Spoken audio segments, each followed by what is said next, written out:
नमस्कार दोस्तों। आज हम बात करने वाले हैं garden reach ship builders and engineers यानी GRSE के Q2 FY26 के शानदार रिजल्ट्स के बारे में। ये एक ऐसी कहानी है जो दिखाती है कि कैसे एक डिफेंस शिप बिल्डिंग कंपनी अपने सबसे मजबूत दौर में है और आने वाले समय में कुछ बहुत ही एक्साइटिंग चीजें होने वाली है। GRSE ने Q2 FY26 में जो परफॉर्मेंस दिया है वो सच में इंप्रेसिव है। कंपनी का रेवेन्यू फ्रॉम ऑपरेशंस 45% बढ़कर 1,677 करोड़ रुपए हो गया है, जो पिछले साल के सेम क्वार्टर में 1,153 करोड़ था। लेकिन असली बात यह है कि प्रॉफिट आफ्टर टैक्स में 57% की जबरदस्त ग्रोथ हुई है, 154 करोड़ रुपए, जो पिछले साल के 98 करोड़ से काफी ज्यादा है। यह सिर्फ नंबर्स नहीं है, बल्कि कंपनी की मजबूत एग्जीक्यूशन कैपेबिलिटी का प्रूफ है।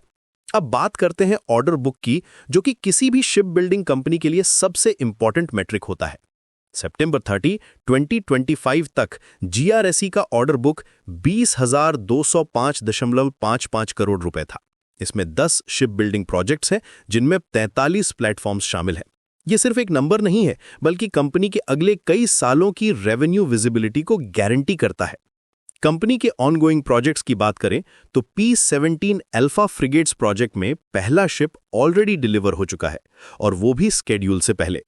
तीसरा शिप 60% कंप्लीट है और मिड 2026 में डिलीवरी के लिए रेडी होगा।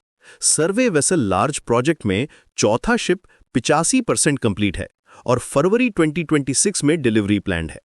Anti submarine shallow watercraft project में 2 वेसल्स ऑलरेडी डिलीवर हो चुके हैं और तीसरा अगले महीने की शुरुआत में एक्सपेक्टेड है। नेक्स्ट वीडियो किस स्टॉक पर चाहिए, कमेंट्स में लिखो। सबसे ज्यादा रिक्वेस्ट वाले स्टॉक पर अगला एनालिसिस होगा। और ऐसे ही और डिटेल कंपनी एनालिसिस देखने के लिए चैनल को सब्सक्राइब जरूर करो। मिस मत करना, क्योंकि हर वीक कुछ नया आता है।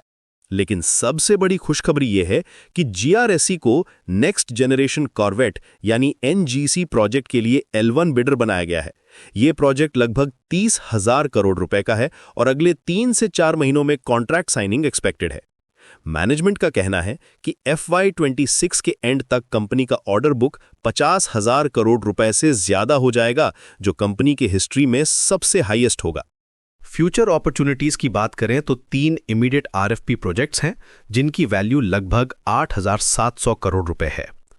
इसके अलावा 7 approval of necessity accorded projects हैं, जिनकी टोटल वैल्यू 1,52,000 करोड़ रुपए के आसपास है। इसमें P-17 ब्रावो प्रोजेक्ट 70,000 करोड़ का, MCMV और LPD प्रोजेक्ट क्रमशः 32,000 करोड़ और 35,000 करोड़ रुपए का है। कंपनी अपनी कैपेसिटी भी बढ़ा रही है। करंटली वे 28 शिप्स कॉन्करेंट कंस्ट्रक्शन कर सकते हैं, जो 2026 तक 32 शिप्स हो जाएगी और 2030 तक 40 शिप्स तक पहुंच जाएगी।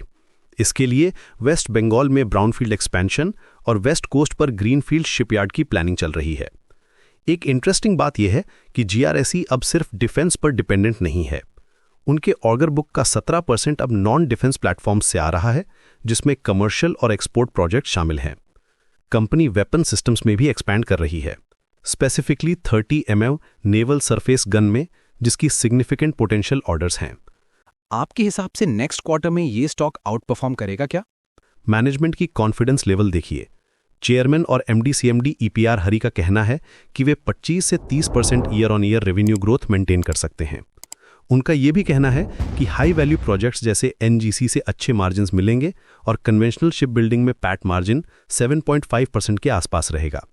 एनालिस्ट Q&A सेशन में जब पूछा गया कि क्या रेवेन्यू डिप्रीशन का कोई रिस्क है, तो मैनेजमेंट ने क्लियर किया कि P-17 अल्फा प्रोजेक्ट अभी भी चल रहा है और अगले 2 से 3 क्वार्टर्स में कोई रेवेन्यू डिप्लीशन नहीं दिखेगा। उन्होंने ये भी बताया कि स्मॉलर और मीडियम साइज प्लेटफॉर्म्स के लिए स्ट्रैटेजिक ऑर्डर्स आते रहेंगे। कंपनी का डाइवर्सिफिकेशन स्ट्रैटेजी भी काफी स्मार्ट है। वे अब सिर्फ इंडियन नेवी और कोस्ट गार्ड के लिए नहीं, बल्कि एक्सपोर्ट मार्केट्स में भी काम कर रहे हैं। जर्मन क्लाइंट के लिए मल्टीपर्पस वेसल्स का काम चल रहा है और रिसर्च वेसल्स की डिलीवरी 2027 से 2028 के बीच प्लान्ड है। फाइनेंशियल हेल्थ की बात करें तो कंपनी का EBITDA मार्जिन भी इंप्रूव हुआ है ऑपरेशनल इफिशियंसीज की वजह से। टोटल एक्सपेंडिचर में इंक्रीज हुई है, लेकिन वो रेवेन्यू ग्रोथ के प्रोपोर्शन में है, जो हेल्दी साइन है।